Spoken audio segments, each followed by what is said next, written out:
Hi guys, welcome back to Vibes Digest. It's your host Cameron St. Clair, and today I have a very special guest with me, Flo from Go With The Flo. Woo woo!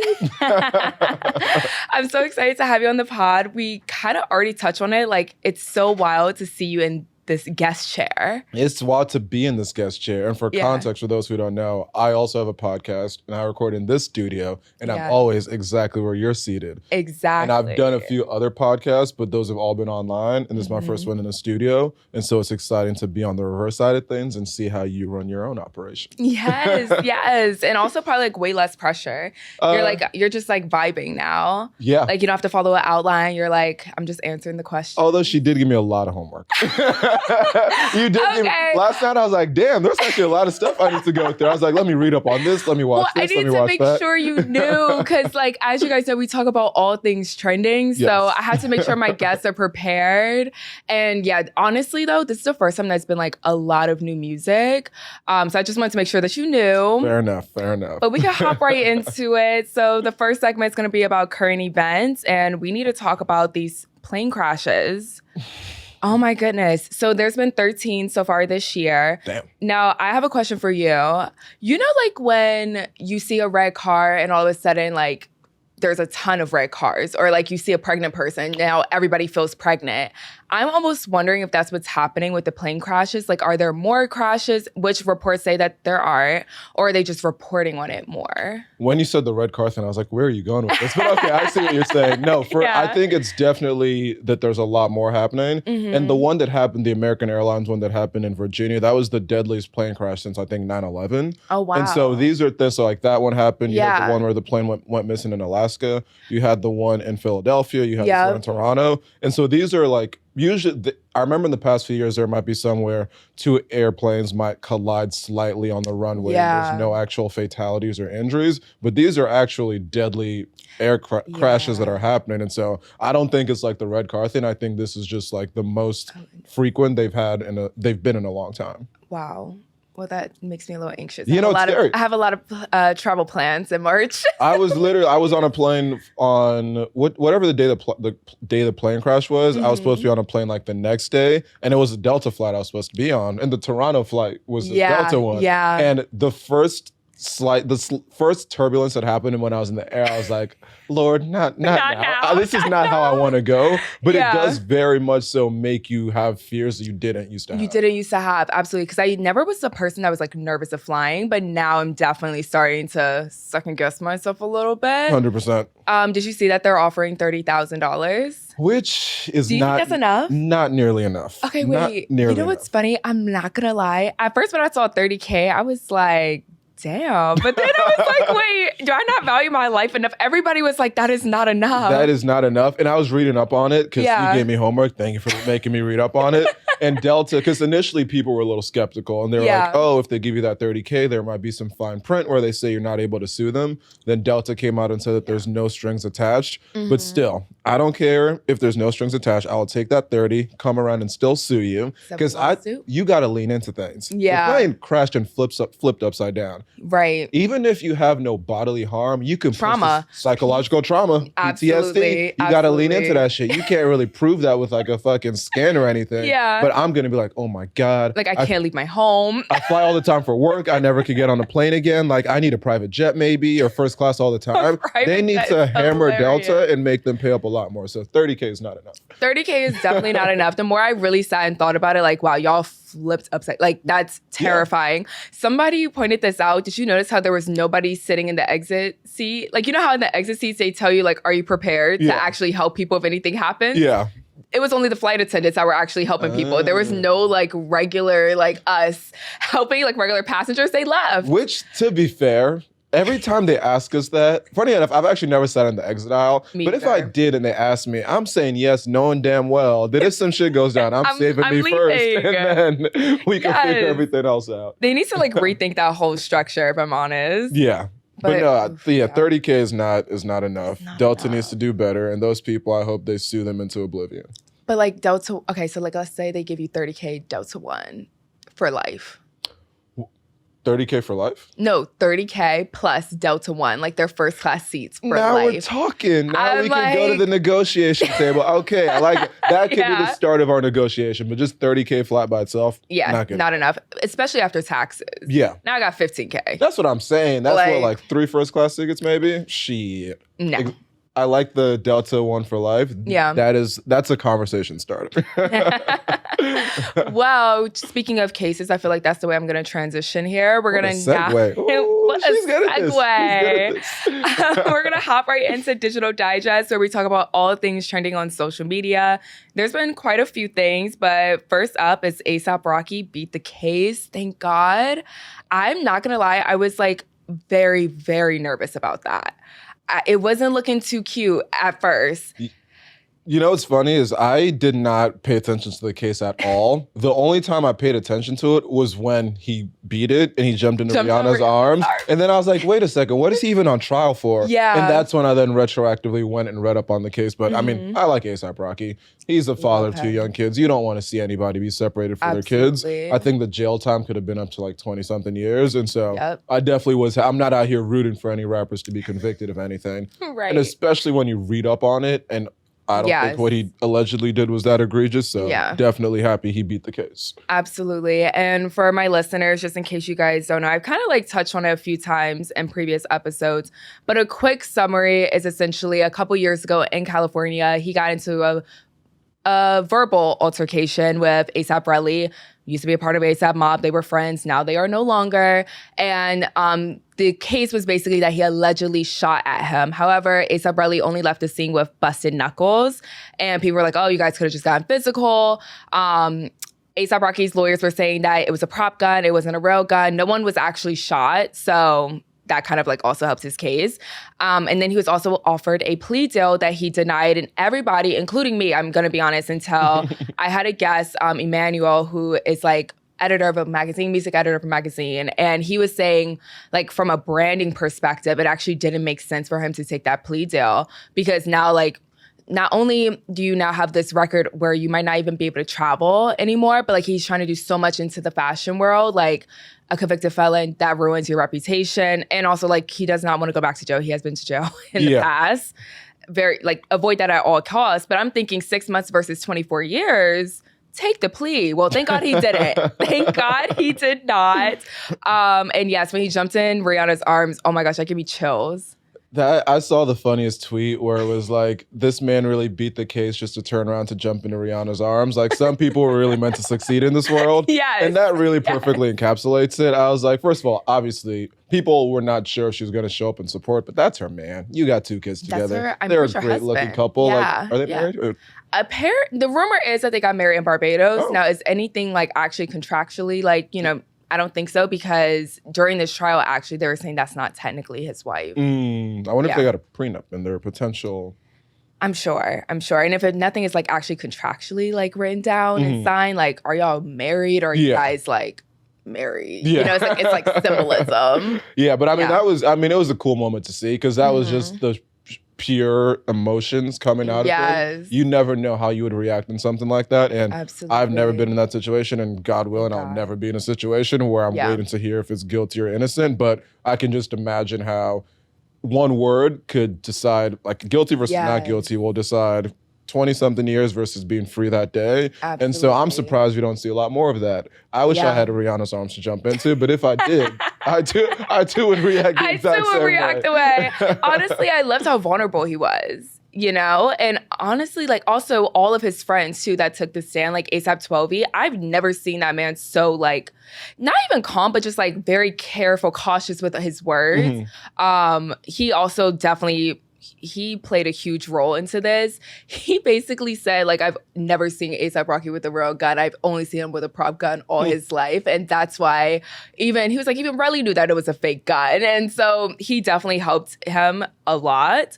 But just seeing all these, like, men, like, so vulnerable, I was like, whoa, especially, like, just knowing their history, right? Growing up in Harlem in this rap group, some affiliations, you know, in the past. I was like, wow, this is It's 2025. Men are allowed to be vulnerable and show their emotions, and it is encouraged. There's nothing wrong with crying and just being open and honest with your friends and just about anything. So shout out to them. Shout out to them. And then did you see that he's now the Ray-Ban's creative director? Some people are just meant to win at life, man. What kind of sequence of events is that? And they were definitely just waiting to see how the trial played out before announcing it. But like, the man is winning. And then, again, because he made me do my research, I learned a lot before I got up here. But he also has a big movie coming out with like Denzel Washington. Mm-hmm. He's going to be one of the co-hosts of the Met Gala. And then he's headlining Rolling Loud. So he has a big year coming up. And then the Ray-Bans thing on top is just like things are looking up for him. Yeah. Things are definitely looking up for him. Some people noticed too that the glasses he was wearing were also Ray-Bans. So it's like it was all. He's not new to this. Come on, he's not new to this. It's all part of the plan. And most importantly, he gets to go home to Rihanna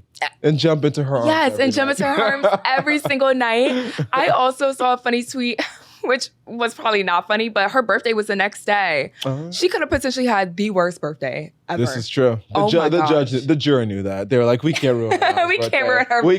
We don't want to be the reason that, one, we already are not sure she'll ever put more music out, but this will really do it. This will really do it. Do you think, off topic, but do you think she's going to put out more music ever again? So I saw in a magazine, so she did like Harper's Bazaar cover that also came out this week, like right after the trial, and she claims that she's dropping a 9th album. I don't believe it. Honestly, it's one of those things where it's starting to become a little abusive. Like, you're getting me so excited, and as a fan, then all of a sudden it's like another year. And I'm like, okay, you're just lying at this point. I'll believe it when I see it. When I hear a little snippet, I'll believe it when I see it. Yeah, I remember when everyone thought when she was doing the Super Bowl that she would put new music out, but no, not that. Just performing all her old songs. Yeah. Like, what? Which is, I mean, the old songs are all bangers, but when you think about it, Anti, whatever, it came out we were in like early high school? We were children when that album came out. That's wild. Yeah, 10 whole years later, and we're like, we still got nothing. We still have absolutely nothing. I still got to sing Love on the Brain, and that's still the newest Rihanna song that we got, which is a great song. Great song. And honestly, the album, it gets even better the older you get. This is true. You start to relate to it a little bit more, but we definitely need new music. The rumor is, though, that she's because you know how like as singers grow up, they start to kind of like lose their vocal abilities. That's a huge rumor. Okay. Just because it's like it strains their voice, especially if you tour a lot. This happened to a few like huge celebrities. It almost happened to Whitney Houston, for example. And like towards the end of her career, her voice wasn't as like sharp as it used to be. And Mariah Carey's like another one. Like if you're hitting high notes all the time, like naturally you're gonna mess with your vocal cords. So that has been a rumor that the reason why she hasn't put out music is because she doesn't like have the same vocal abilities as she used to. I hope that never happens to Beyonce. True. Oh my gosh. Are you gonna go to the tour? I'm not. Okay. I'm not. And I'm a huge Beyonce fan, but I don't. Have you ever seen her on tour? Oh, yeah, I have. I went to Renaissance. Okay, fair. And that was a moment. I'm still in my Renaissance era. I don't like country music. So you don't fuck with Cowboy Carter that much? You can say that. It's not a crime to say that. It won Best Country Album. People like it, but not everyone needs to like it. Not everything is for everyone. Absolutely. And even more than that, I feel like Album of the Year was a slap in the face to her because I feel like out of all of her albums, Cowboy Carter kind of wasn't it. And then, of course, it's the country album out of all, like the whitest album, if you were to say. But I did like the second half. Like, there's a couple songs on there, Two Hands to Heaven, but of course, those are the ones that sound the least country. Yeah. So I'm just waiting for Act 3. I'm like, all my friends, they were so shocked that I didn't get tickets. This is their first time seeing her. And I'm like, you know what? You guys enjoy this moment. Yeah. This means we're one step closer to Act 3. I'm ready for it. And educate me as an uneducated person. Because I like Beyonce, but I'm not as dialed in. So there's 3 acts, and is the third act also going to be a tour? And a new album and tour? Yes. Potentially, most likely. Potential tour. I think people were kind of shocked that she was going on tour with Cowboy Carter. Same, actually. But it's not that many shows. It's not that many dates. And she'll do like 4 at MetLife, 4 in Chicago. Yeah. Yeah, it's like kind of reminding me of like a residency almost in certain cities. But I feel like the fact that she's touring Cowboy Carter kind of confirms that she will be touring for Act 3. Okay. And yes, there's 3 acts. So technically, Cowboy Carter was supposed to be Act 1, fun fact. But she ended up doing Renaissance because she felt like the world needed happiness. This was like right after the pandemic, or not even. We were still honestly in the thick. It was like 2021 when things started to open back up. Like Break My Soul came out summer of 2021. Yes. And that had everyone like, oh, that's why it was so emotional. Yeah. You know, we were locked away. There was so much happening like in the world politically, socially, and to have such a joyful album. Yeah. And that honestly, like, I know we're now going on like completely off topic, but that speaks volume to her as an artist for her to say, hey, I had this in mind where like I want the country album first and I wanted the dance album, but to switch it because of the times. You need to be flexible. Exactly. No matter what industry it is that you're in, you need to be able to adapt to the times. And that's just the perfect example of that. Yeah. Although I've never seen her on tour. Mm-hmm. And the fact that she might potentially go on tour for Act 3 might make me wait and go to that one. Because I would like to see Beyonce in her prime before she's like a little bit older. Yeah. Like I went and saw randomly through work. I didn't pay for the ticket, but I saw Madonna perform at her last tour. This was like 2 Decembers ago at this point. And it was a great show, but I was like, I feel like you're a little washed at this point, respectfully. And I knew some of the songs, and she was like strutting up and down the stage, but I was like, this is definitely not how she was in her heyday. So I need to see Beyonce 100%. Before she's like rolling around the stage. You know? I'm crying. Rolling is crazy. But you know what? That's true. And also, since she's putting out so much music back to back, everyone knows that she's going to be on a long break after Act 3. Yeah. So it's definitely worth it. It'll probably be like 10 years from now when she's doing a residency at Las Vegas. Yeah. You know? Yeah. But speaking of performances, did you see Leon Thomas? I did. And can I admit something? Admit it. I did not listen to his music at all. Okay. And I didn't even know, obviously, I knew him from Victorious, but I didn't know he was having this like renaissance, pun intended, based on the last conversation, and actually like being his own artist and putting music out there. I'm not as like, I listen to what I listen to, and unless things come across me, like I'm not gonna find out about it. So I actually did not know any of his songs. Okay. And so listening to his Tiny Desk, I was like discovering all the songs. One, it was really good. Yeah. I really liked it. And I'm glad that I listened to it because now I know more of his music. But leading up to doing my homework for the show, I actually did not know any of his songs. So it was like a pleasant surprise to discover this new iteration. I'm kind of jealous though that was like your first introduction to him as a singer. Yeah. Because I thought it was amazing. And honestly, he's kind of been, are you on Twitter by any chance? So I have a very love-hate relationship with Twitter. Same. I have deleted the app off my phone now, but whenever I end up on my laptop, I tend to scroll through. But it's good though, because now when I'm on the go, I can't be scrolling, which is helpful. So, but Twitter's the best social media app by far. It's my favorite. It definitely is, and I hate to admit that. I ask though because I'm chronically online, so that's even like how I get all my trending topics, if I'm honest. And I feel like Leon Thomas has been all down my timeline. But if you're not on Twitter heavily, that makes sense. Yeah. He's been having a great year. He put out the MUTT album, I want to say last year. 2024? Yeah. Okay, we're going to go with it. But he's been like, I feel like it's a good example of when, let's say like the first couple of weeks, it's not hitting billboards. It's not like a huge success, but what am I trying to say?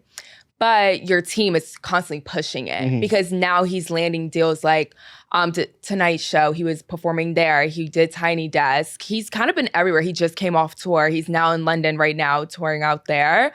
So I think it's a great example of like, don't give up on a piece of art. Yeah. And just like keep pushing. But you know how like so many labels, they'll be like, all right, let's move on. This was a flop. Let's move on. And it's like, no, like if you keep pushing it and putting marketing behind it, you could have a big moment like this. And now people are talking. It was also crazy to see him now though, because we know him from Victorious. Yeah. We grew up with him and we knew he could sing from that show. But like, what did you think of the music? I really, again, because it was all very new to me, I really appreciated the soulful R&B aspect of it. And I'm now going to go and listen to the entire album. Yeah. But for me, I think because this was, again, literally just the first, like, oh shit, this is not homie from Victoria's. Yeah. He's a real artist doing his thing. And then I was also just like Googling, looking things up. And apparently he had been doing a lot of like composing and writing for other people, so more in the background. And he was not coming out there and being front and center, which I think everyone should get that shine at some point, especially 100%. if you've been grinding in the backgrounds and in the shadows. So I think it's dope to see. I really like the music. I'm going to go listen to the album. And he's gained a fan out of me. Oh, I love to hear it. Cuss of you. And then just back to one thing that you said really quickly that I agree with.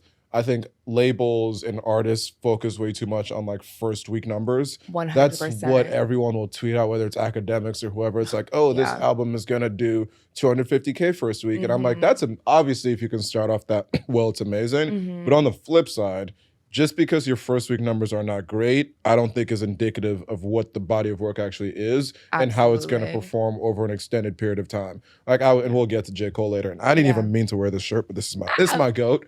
But the podcast that he did at the end of last year, where back in the day, especially like the first week album sales were everything that they used to live by. Yeah. And then 1 week he went on tour with Wale, and Wale is again one of my favorite artists. We literally have the same name, but he was talking about how like because Wale's first week numbers weren't great, he was like all down in the dumps on his tour. And then on one of J. Cole's other albums, like the label was like, they predicted he'd have a really low number. He got a high one. It's just, who cares about first week numbers? If you have dedicated fans who will show up for you over an extended period of time, you'll be okay. 1000%. And I'm also even thinking sometimes first week numbers are just first week numbers and they don't always have replay value and the momentum dies down too. Yeah, exactly. Quick as hell. I could name a couple albums that have recently come out and it's like, are we still listening to it every single day or was it just hyped up, that first week or two? Yeah. So I definitely agree.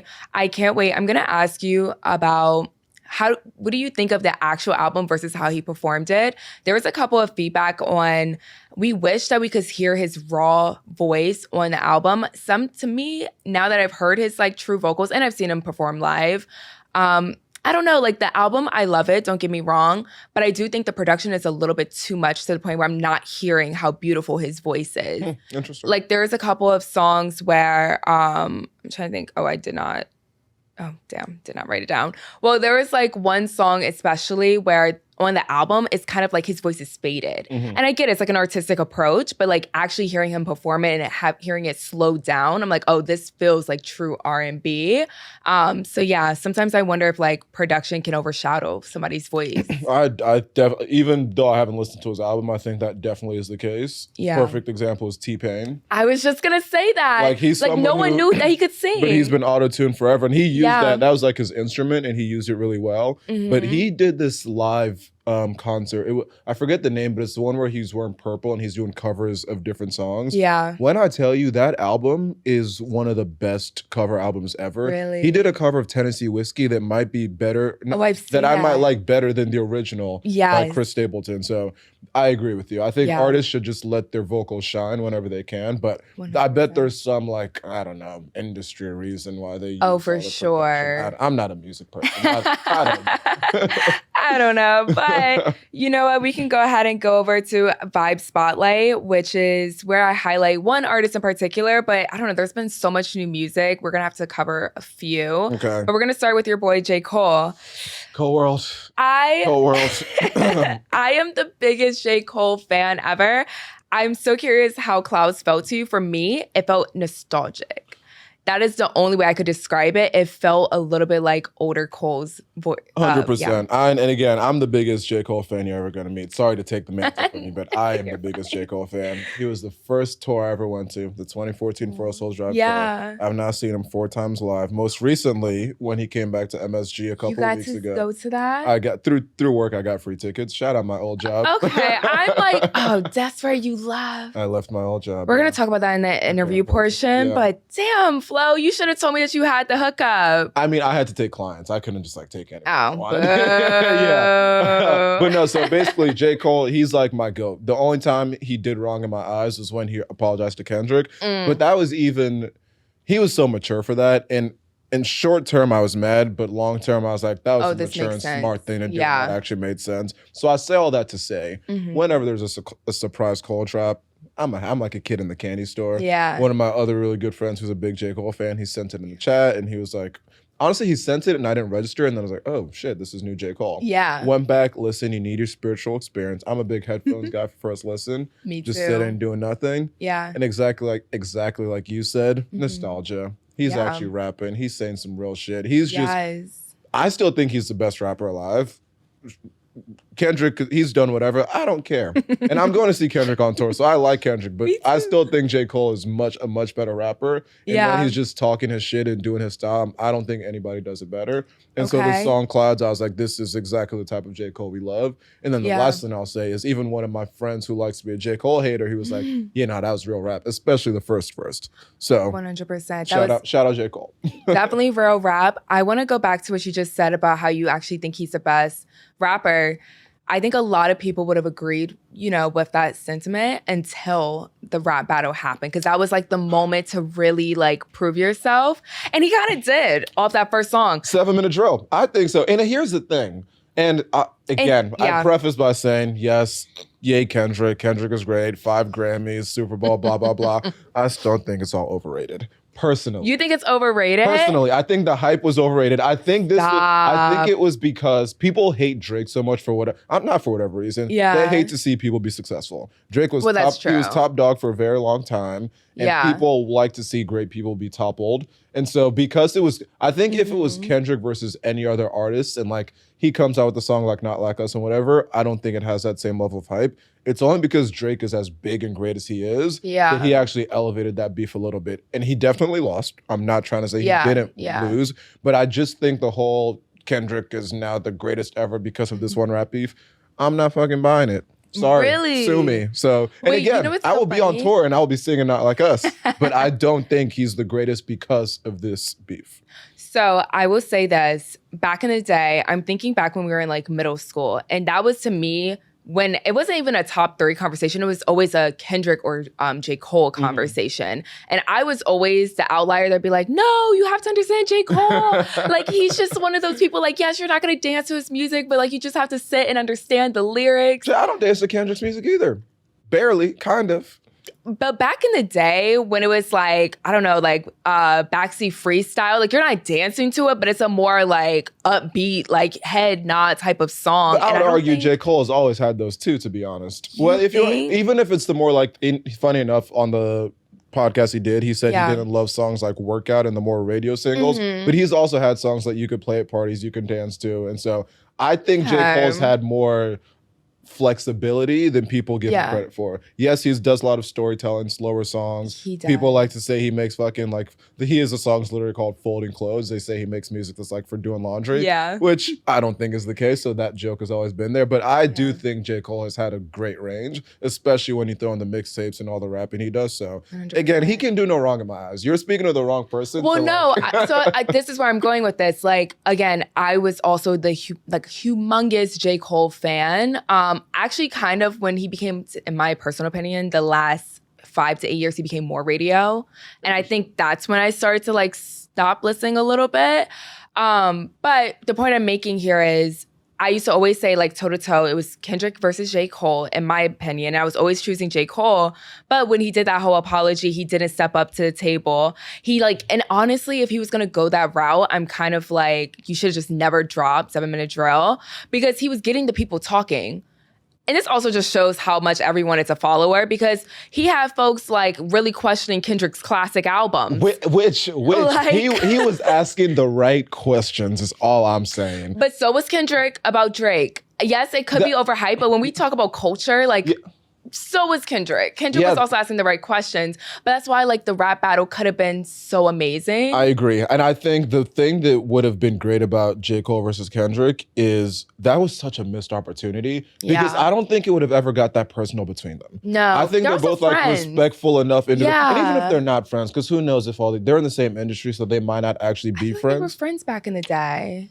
Funny enough, J. Cole spoke about this on his album. On the podcast series. It's so good. Amazing. And they grew up around the same time. J. Cole like gave him some beats. They like worked together for a little bit, but I look at it more as like people who were colleagues growing up in the business at the same time as opposed to actual friends. Like friends is a whole different meaning. And so I don't think they would have ever been able to get as personal with each other. And then it just becomes like more like bravado, like I'm like the better rapper and like you're just talking your shit. And it's never really attacking the other person as much. And 100%. We hardly get to see J. Cole perform at that level where he's just talking very explicitly talking to shit about like I'm the best to ever do it. Yes, you guys are great, but nobody does it like me.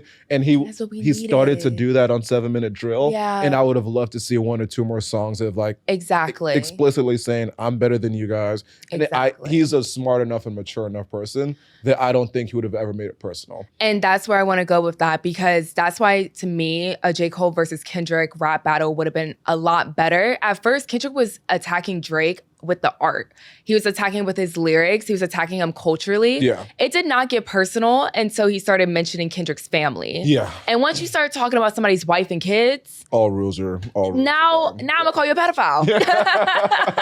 Like now I'm dropping that. But I feel like you said, like J. Cole and Kendrick to me are like at this same level of maturity where like they can both be petty, but they can be petty musically. They can be petty about their art, you know, and just like really talk their ish. 100%. But last question before we move on.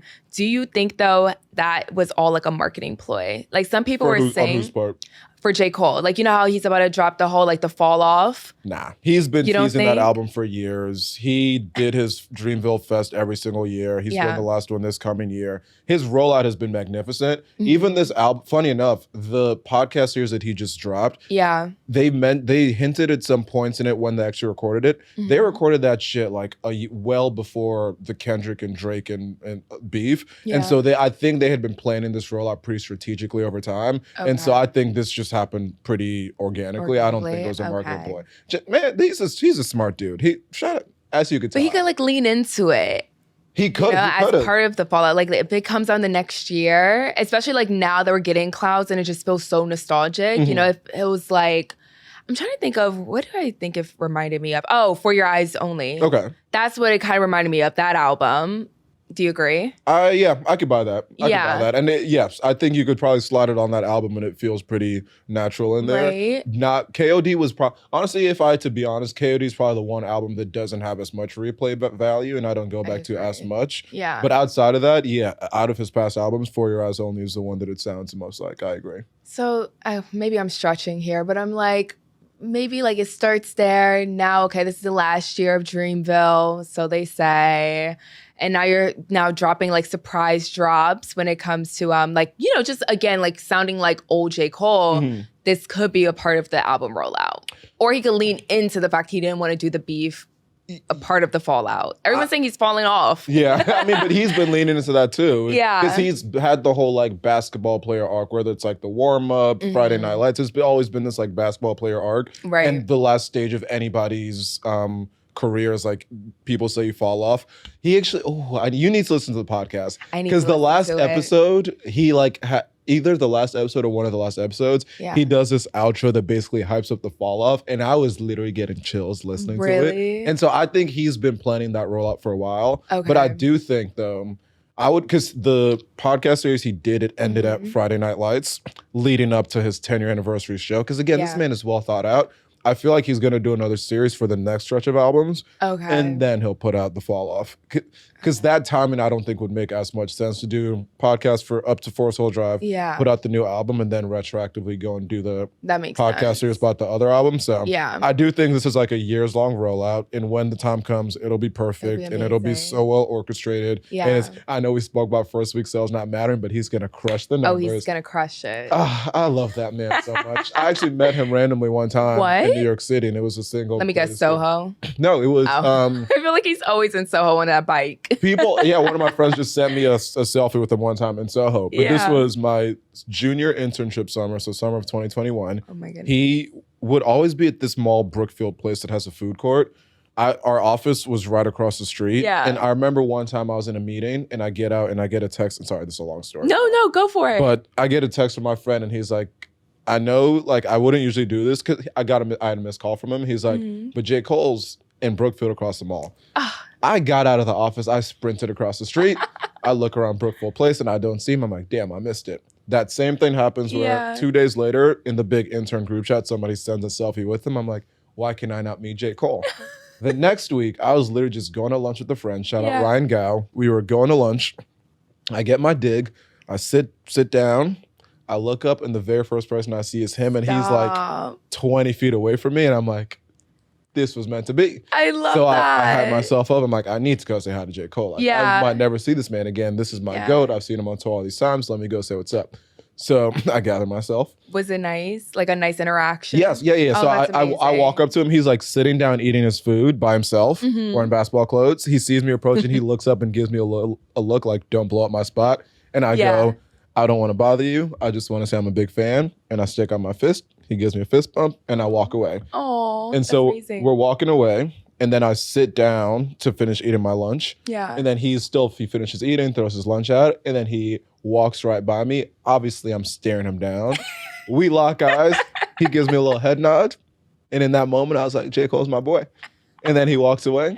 And then that was it. Wait, I love that. That's such an organic, like, meet. And I didn't, like, blow up his spot. I kept it real calm, which I think you appreciated. I kept it real cool. And after that, I was like, if I can walk up to my GOAT rapper and keep it that calm, the world is my oyster. You could I could do anything. I'm so shocked that he was in Brookfield Place because I'm like, that mall is crowded nonstop. It was so, I'll show you the video after. Nobody knew who he was. He literally, because I low-key like ran after him after, but like from a distance, just because it was J. Cole. He like went down the escalators. Yeah. It was Brookfield Place noon on a Tuesday, so it's packed with people at lunch. It's intern season, so there's a lot of people there. Everyone. He walks out of the building, no one recognizes him, walks right in front of the entrance to our office, and we had food trucks out that day, and so people were outside. No one recognizes him, just keeps so wild. Because allegedly he had a place in Tribeca and has a place in Tribeca. Gotcha. And so he would, I think that was his routine, is he would go play basketball and then go to Brookfield and eat lunch by himself. That's amazing. Oh my gosh, that's so amazing.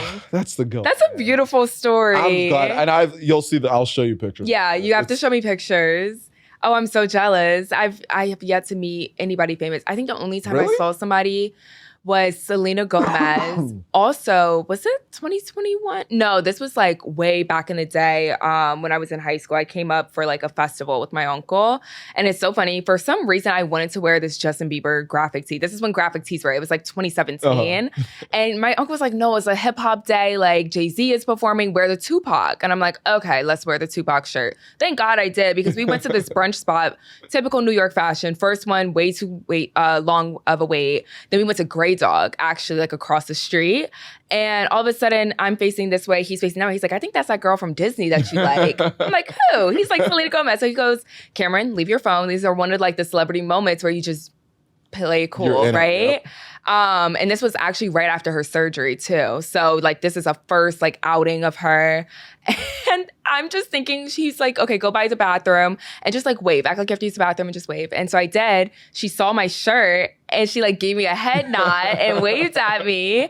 I go to use the bathroom. I'm like, thank God I did not wear Justin Bieber, because that would have been fucking awkward. That would have been awkward. So since you've lived in the city, you haven't had any celebrities or some random sightings? No, I haven't. I'm trying to think if like, I mean, I've seen influencers more than anything, but I don't think I've ever seen, I don't think I've ever seen like a celebrity. Watch it come to me like later that I have. But yeah, no, since like moving here, I mean, I also live in Brooklyn, in a place where I feel like not a lot of celebrities like venture out. If I were to live in Manhattan, like Lower East Side, I have a friend, she doesn't live in Lower East Side anymore, but she used to see a celebrity every damn week. She saw Kim K in North. She saw the freaking Jonas Brothers, just casually walking. Like, I don't think I live in a popular neighborhood for people to come out. Yeah, I've had a few random ones. Like I saw JJ Redick at there was a restaurant right under my office. I literally walked in. I looked to my left. It was JJ Redick. I was like, JJ Redick. He stuck out his hand. I gave him a fist bump. I was like, cool. I saw Andrew Schultz one time outside his apartment building and took a picture with him. That's another one of my goats.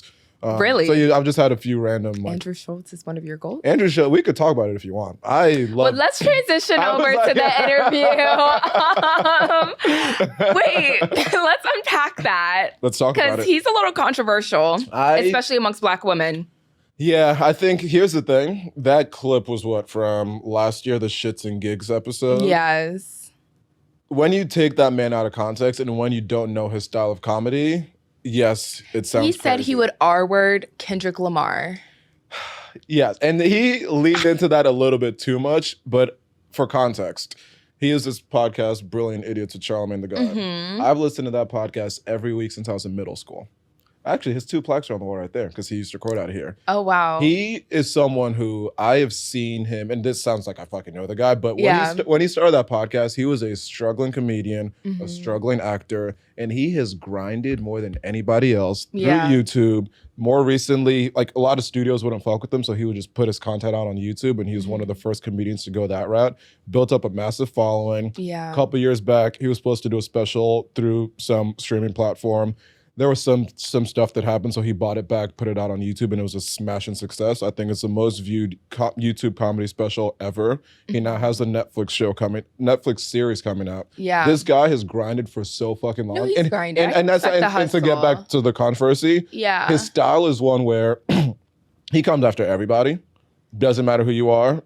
He comes after every single person. And the clip that went viral was when he was speaking about Black women. Yeah. And so because people don't know who he is or his style, it seems a lot more egregious. Which one? I don't agree with everything he says. I don't think you need to agree with everything you say of the people that you like their work. That's fair. That's like Dave Chappelle. Exactly. I can't agree with everything he says, but he is a funny man. Exactly. And so when it comes to Schultz, I'm like, yes, there are these moments, or there was this one specific moment where because these clips were pulled out of context and people don't exactly know his style and the way he operates, it's going to seem a lot more egregious. But he has an instance like that maybe once a year where just because people don't know who he is, people kind of jump out the window. But as someone who, again, has listened to him for hours, I don't even want to know, a lot of hours. That's the beauty of his style is at a point when comedy was like teetering, like 4 or 5 years ago with like cancel culture and all these things, he was one of those people who was always willing to like stand in the fire, say whatever, and not be afraid to piss people off, but because he knew he was making way more people laugh. And he'll give a lot of examples of, like he tells us one story of how he did this one show a couple years back and he was like making fun of people who were in like wheelchairs and disabled. And he said after the show, this guy literally rolled up to him and was like, I appreciate you saying this and not being afraid to come after us because it just makes us feel like regular people. That's fair. And so that's his style. And so when he is one controversy, I'm like, this is who he is. And it'll blow over. And he has a Netflix special coming out May 3rd. He'll be okay. Not the promo. So that is my GOAT. Shout out Andrew Schultz. He's one of, and there's not nothing he can say that will make me not like him, but like he's cemented as one of my GOATs. Interesting. And I highly recommend also that anybody, his new special coming out, I saw him live at MSG. It is so good. Really? It's about him and his wife trying to have their first child. It is so fucking good. It's funny, but it's also deep. It'll make you tear up. It is. Aww. See, that's the type of comedy I like. Yeah. I just wonder, like, do we always need to attack a specific group, you know? But maybe, I won't lie. So I've kind of mentioned this on the last episode that as of recently, because of my Drake takes, I've been getting a lot of hate, but it's been kind of fueling me because I'm like, wait, this is engagement. All publicity is good publicity. Like and just make sure you like and subscribe. Exactly. And then like eventually you start to realize like the hate comments turn into like them fighting against each other. Yeah. Love it. Eat it up. But I do wonder like with Andrew, is he like purposely saying outrageous things for the engagement? Or do you don't think he cares about that? Well, I think he knows that saying it will get engagement. Yeah. But I don't think he's doing it solely for the purpose like lean in. He's very much so known for his crowd work. That's something he'll do where he'll just stop in the middle of a show, usually in the smaller settings, and for 15, 20 minutes, just like riff off with the crowd. He'll see someone, it might be like an Asian dude, and he'll have some like Asian jokes. But there are one thing about him is like, he's so smart about these. I'm just like glazing the dude, but his takes are so much more nuanced where it's not like, oh, Asian guy, stupid joke. It's like, oh, you're from this part of Asia. I know this about your culture and I'll say some shit. He's so intelligent about the way he does things. So I'm like, and this is the beauty of having like core fans who know who you are. Yeah. Anytime there's some controversy, like his fans, like he's still gonna have his core people that know who he is and not get mad at every single take. Yeah. And there are some episodes of The Brilliant Idiots that they literally had to take down. Because keep in mind, these first episodes came out, I think like 2014, 15, when it was the wild, wild west. He and Charlamagne were some wild boys saying some wild things. Charlamagne is wild. And they needed to literally get it off the internet. Like you can't find them because it was like so funny. In 2024, 2025, or actually no, 2021 to 2 when cancel culture was really popping off. Right. They actually tried to get Charlamagne out the paint a little bit. Really? Very low key. One of the few times they didn't put out an episode is when he was like being attacked really hard and they needed to do some behind the scenes stuff. Like I've been dialed in. And so the fact that they've already scraped out all the like really crazy stuff. So all the stuff he's saying now, this is like, it's nothing. Child, this is nothing. Yeah. Do you feel like Brilliant Idiots inspire you to start your own podcast? 100%. Definitely. Yeah. I think when I don't use that as a reference because most people don't know it, but when it comes down to it, what I think my podcast is and what I try to do is like Breakfast Club meets Brilliant Idiots meets, and I know this person is controversial, which I don't think he's that controversial, meets Joe Rogan. Which again, we could talk about all these things because that is another one of those names that people throw out there and they all automatically like convulse and repulse. I think at a very baseline level, what he does really well and what he's done really well for a long time is he will have someone on from a different background, and I'll get back to one of my favorite podcast episodes ever, but someone on from a different background in a field he knows nothing about and have a very digestible conversation in layman's terms in a way that anybody can understand. My single top 5 podcast episode ever is his episode with Cornel West, which on the Cornel West is like he's a Princeton professor. He like African-American studies professor. Yes. He's kind of like an activist, kind of ran for president. Yeah. Just again, real like Black Power guy. Yeah. And they had one of the most beautiful conversations that spanned everything from race relations. They talk about Beyonce for some part of it. They touch on all these, speak on religion. Yeah. All these things that you would never expect those two people when you just look at them on the surface to be able to connect on. That is literally why I do my show, is just to be able to connect with people. Yeah. And so yes, Joe Rogan is another perfect example of like, I listen to a show, but I don't agree with 50% of the stuff he says, but that doesn't mean I'm going to be like, cancel this man. Right. He has the single biggest platform in the world, point blank period. He does. And so if you're a podcaster and you're not looking up to him, then you're not aiming big enough.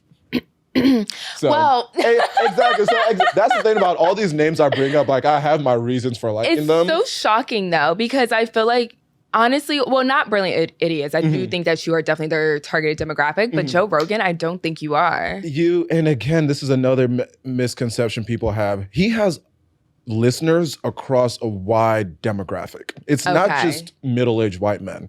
There's Black people, there's women, there's women. I don't believe that. People, Joe Rogan, I don't believe that. Look at his numbers. He has way too many followers and listeners for it to not be. And I'm curious. I'm gonna go do a deep dive of the actual demographic. Yeah. But more people listen to him than you would realize, obviously, because he has millions of followers. And I think there's a lot of people who have the understanding that like, just because you see, again, clips out of context, he does 3-hour episodes, which is so hard. So wild. And you'll pull out a minute of it and be like, look at what he spoke about. And it's like, but in context, it's not that crazy. Yeah. And even if so, and another hot take that I have, anyone that speaks for that length of time, and Charlamagne is a perfect example, he does Breakfast Club 3 hours every morning. So that's 15 hours during the week. So wild. He does a lot of other appearances, and he does Brilliant Idiots. Anyone who speaks that much publicly and you are speaking on real things, if you are honest about everything you're speaking about, you are going to have moments that people don't like. That's so true. The people like the Jimmy Fallons of the world who like keep it PC, he's just like a mouthpiece, and I don't think he actually has any real opinions. And so when it comes to these types of people like Charlamagne, Joe Rogan, whoever is slightly controversial, I think if I was to do 15 hours a week and I was honest about all the real topics in the world, they might try to cancel me too. They might try to cancel me too. And so that's why I can't be mad at these people. And again, I'll just end with saying, I don't agree with everything he says. Yeah. And there will be some things he says where I'm like, you're fucking wrong, Joe Rogan. Yeah. But I'm not just going to try to cancel him and be like, no one should ever listen to him. That's true. You know, that's funny that you mentioned that, because that's actually why I started my podcast and why I love talking about trending topics. I feel like too many of like the more popular podcasters, especially like hip hop podcasts that I'm thinking of, because they know the artist or because they're too much in the industry, they keep it PC with their opinions and they are not being like real, you know? Huge fan of the new Rory and Mal podcast, but like that all of Mal's takes during the Kendrick and Drake beef, because Drake is his friend, was so frustrating. As if, like, just say it, you know, say your true opinion. And I think it's the same thing with people like Jimmy. Or there's so many podcasters where, I don't know if that's like considered selling out, but they reach a certain level of like brand deals, right? Or like they have so many ad placements, they can't say the controversial things that they want to say. I'm curious, now we can transition into like, one, you're starting a new job, or you've recently started a new job. 3 weeks in, That's super exciting. I know it's a tech company, right? Yeah. We don't have to go into Tech specifics. Startup, yeah. Tech startup. So I'm curious, like leaving your previous job and starting at a tech startup. Obviously, like your previous job was a little bit more conservative. Just like my job is very conservative. So I also have to be careful with everything I say. Yeah. As a podcaster, do you feel like you have a larger voice now? Like you can speak your mind just a little bit? Or do you think still being in corporate and balancing podcasting, you're always thinking about just to get back to them? And I think the nature of my content has never been the type where I would be worried about the things I was saying. Because I don't really touch on like super controversial things. Yeah, you're getting to know your guest. It's really about my guest. And so with that in mind, I've always known that like, even if, the way I always put it is like, I could listen to every single episode with like my parents and my grandma and I wouldn't flinch because I'm not saying anything that crazy and I stand by everything that I speak about. And so when I was at my more corporate job, and they actually told me I wasn't allowed to do the podcast. I heard about that. Funny enough. And I like listened for a while, but then eventually I was like, fuck you guys. Like, you're not taking this and the non-compete, right? Like, didn't that help you? Or no? No. You were just being bold. I was just being bold because they could have found me at any point and been like, what are you doing? Yeah. But I read through all the rules and there was nothing that says you can't do a podcast or any form of media in this way. Right. And the way that I compared it is like, what makes a podcast different from me getting on IG Live and speaking to my followers every day? Exactly. And there's no rules against these things. So they said I couldn't do it. I listened for a bit, but then eventually one day I was like, I enjoy doing this way too much to stop. Yeah. And because I was so confident and secure in the type of content I'm doing where I'm not just saying things for shock value and just trying to go viral, I was like, even if you guys find me and you want to fire me just because I'm speaking to this person who's doing cool things, you look more stupid. That'll probably make the news rather than anything else. And so now that I'm in a different job that's tech startup, it's a lot different type of vibe. Yeah.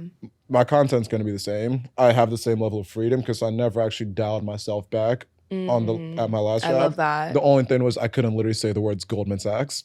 And so I would always have to take it out. But now I can because I'm not their employee anymore. So that's literally the only thing. But outside of that, my content is going to remain consistent. Okay, that's good.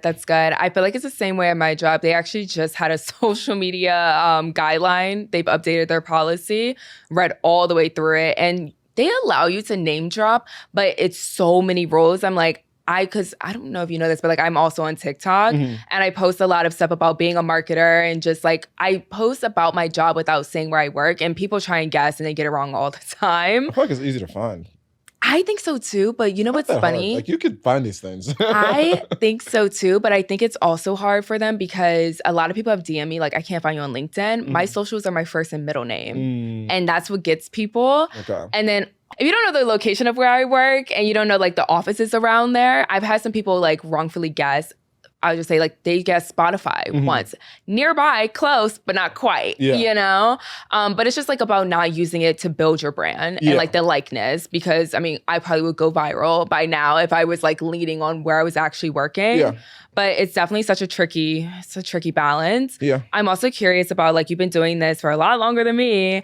How are you balancing work life and podcasting? Like your passion, but like also you got to do that 9 to 5. Yeah, I wish it was 9 to 5. The hours are a little bit longer than that. But it's honestly not, it's hard, but it's also not if you're disciplined with your time. Yeah. So like my weeks are pretty much focused on work. In my last job, I recorded like an episode or 2 or 3 during the week. I would like run out, record it, come back, just based on my guests' schedules. But if I'm doing, work during the week and I lock into my job because again, that pays my bills. Yeah. But we're recording on a Sunday morning. Right. I record most of my episodes on Saturday. I'll edit for a couple hours on the weekend. Yeah. And then I might make some clips like over the course of the week. But I'm doing all of that around the 9 to 9, which is more closer to what my hours actually are. Oh my God. And so it actually ends up not being that bad, especially once you get in a routine. Like I'm in a routine now where this is just a part of my day-to-day. Like last weekend I recorded 3 episodes and it's just like bang, bang, bang. That's content for the next month and a half because I put out episodes every other week. Yeah. And so I'm at a point now where because it's so ingrained into my routine, like my consistency is not going to fall off.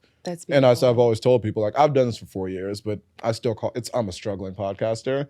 It hasn't really grown. I don't have a ton of listeners, but the one thing I can control is my consistency. Yeah. And so because of that, I will make sure that the one thing that's in my power, I'm doing well, and then just hope that through some other tactics, things will really take off one day. But I love that. As long as you are disciplined with your time. And you've been growing a lot too. Sorry to cut you off, but you've been growing a lot recently. I've noticed that.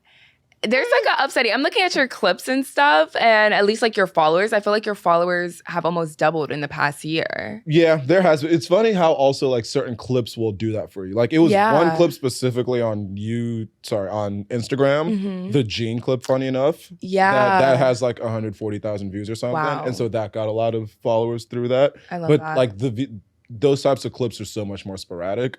But yeah, it'll usually be around things like that. Like even Charlemagne reposted my podcast on his main page last year, which was one of the coolest moments because that's another one of my goats I've mentioned. And people were like, oh my God, you've made it. And I'm like, I probably got like 15 followers from that. So like certain things aren't really going to make you blow up. You really need, it's hard to crack the code. And so I still need to figure that part out. But I love doing it. It's easy to be consistent for me at this point, and so the content is going to keep coming. You got to be passionate. And one last question for you.